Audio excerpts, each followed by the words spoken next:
Welcome back to Life Essence, y'all. Right? Now I got some videos today, man, that will have you all, man, thinking that the movies are giving us some real information.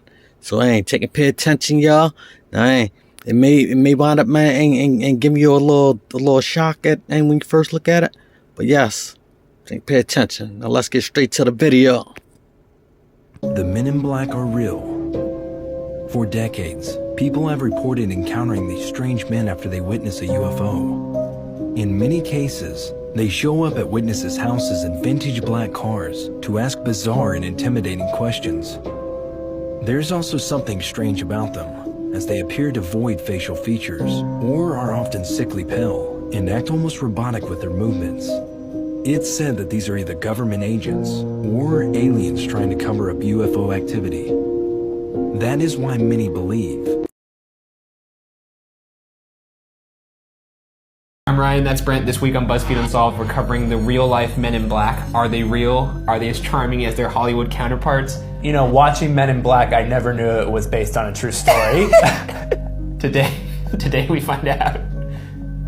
The Men in Black are typically described as wearing black suits, being expressionless, cold, sinister, and in some cases, inhuman. The Men in Black seem to only talk to two kinds of people: those who claim to have seen a UFO and those who research UFOs. They present themselves as part of a secret organization, sometimes even producing a white card with a crest and the word security on it. And in some cases, they refer to each other by number rather than name. They threaten and scare people into remaining silent about their UFO encounters and/or research. Think of them as the cleaners of the extraterrestrial universe. How much black do they actually wear? Do they look like the Men in Black that we see in the movies? We'll get into what they really look like later. Once they pull apart their skin and the alien comes out. Now that you know the basics, here are, in my opinion, the most terrifying reports of encounters with the Men in Black. The first ever recorded experience with the Men in Black came from Harold Dahl in June 1947. Harold Dahl was out on his boat in the Puget Sound where he claimed he saw 6 giant donut-shaped objects in the sky. One of the objects fell apart, spilling debris that killed his dog and injured his son. He took photos of the debris but said they were later fogged over by a man in black who told him not to speak of the incident. They had donuts in 1947? How old are donuts? What? He said he saw donut-shaped objects in the sky. That's what you were thinking of when I was telling you that story? His fucking dog died. Yeah. Okay. The next incident comes from Robert Richardson in 1967. Robert Richardson reported that he collided with a UFO while driving at night in Toledo, Ohio. On impact, the object vanished. Richardson took home a small lump of metal that he believed was from the UFO. A week later, Richardson said he was visited by 2 men in black suits. He said the 2 men asked for the piece of metal from the site, but when Richardson informed them that he had turned it over for testing, they threatened him. Quote, "If you want your wife to stay as pretty as she is, then you'd better get the metal back." End quote. Richardson never heard from the men again and still has no idea how they knew about the metal. Why didn't he go to the police? Why did he search on the internet? What do I do? I think he may have gone to the police. There is no internet, by the way. It's in 1967. He probably just searched. However people searched back then. I don't know. Fucking encyclopedias. I don't know. Jinx. The next encounter happened in New Jersey in 1968. Jack Robinson, a UFO researcher, and his wife Mary were terrorized by a man in black that would stand across the street from their apartment building. They reported their apartment appeared to be rummaged through, and after seeing the strange man for 3 days in a row, their friend Timothy Green Beckley decided to get a closer look and managed to snap a picture. This is a rare instance of a reported MIB caught on camera. How do we know he's actually dressed in black if it's a black and white picture? Could be a dark navy. Okay. These next encounters I'm going to go over are a little more bizarre and offer much stranger implications. On September 11th, 1976, Dr. Herbert Hopkins, a doctor living in Maine, was studying a UFO incident when he reportedly got a phone call from a man who identified himself as a representative of a New Jersey UFO organization. The man asked if Dr. Hopkins was alone and if they could review research. Dr. Hopkins agreed, and by the time he hung up the phone and turned on the lights outside, Dr. Hopkins claimed the man was somehow already coming up the stairs to his door. Hopkins' description of the man is the most horrifying yet. The man wore a neatly tailored black suit, was bald with no eyebrows or eyelashes, and had smooth, dead white plastic skin like a doll. His lips were ruby red, and his speech was expressionless and monotone, as if you were hearing a machine. Question. Oh God. He's pale, really tight fake skin, but the thing they choose to make real is the ruby red lips. They put all their technology into making those lips super realistic, but the rest of the man can't speak normal, and he looks horrible, like his face is skin white. What?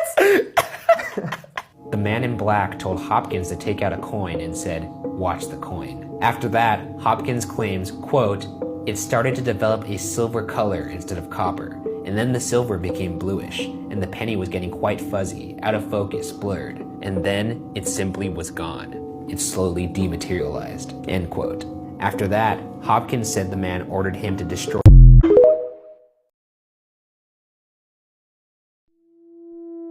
There's a couple really strange looking men that were here, and they kind of freaked everybody out, and they were asking questions about you. And of course, now I'm getting a little bit nervous, and I'm like, what are you talking about? And he said, well, he goes, I don't know how to describe them except for extremely odd looking. They were the exact same height, they were wearing the exact same clothes, and they had the exact same faces, like they were twins. And he said they were wearing black suits, black trench coats, they were wearing like the old-fashioned Federo hats. They had extremely pale skin. And he said they came in and they asked for you. And I said, I'm sorry, he's actually not working today. And it seemed like they didn't believe me, so they started to walk around the hotel, and shortly after they went to the tour desk. But he goes, they freaked me out, and I really wanted to tell you that there are these weird guys in here looking for you. So, of course, now I'm a little bit skeptical and a little bit freaked out all at the same time. So the first thing I do is I run into my security office and I rewound the cameras.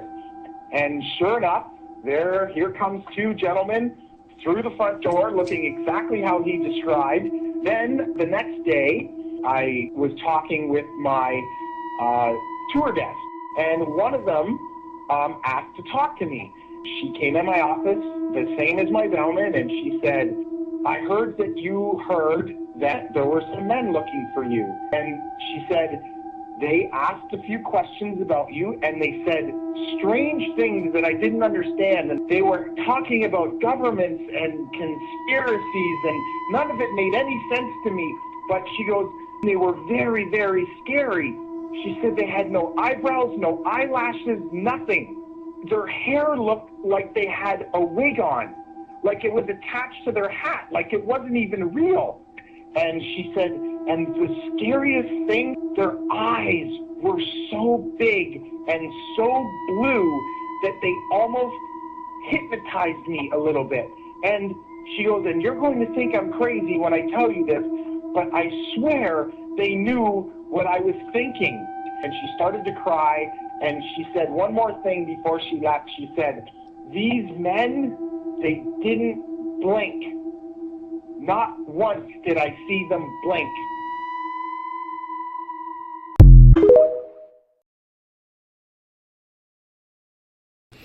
All right, I'd like to thank my show and all my subscribers and everyone who's been following my content and liking all the videos, sharing my videos. All right, you all make sure that your notifications are turned on. Please take and leave your comments on down bottom, y'all. All right, take a follow, and I'll see you on the next video. Peace.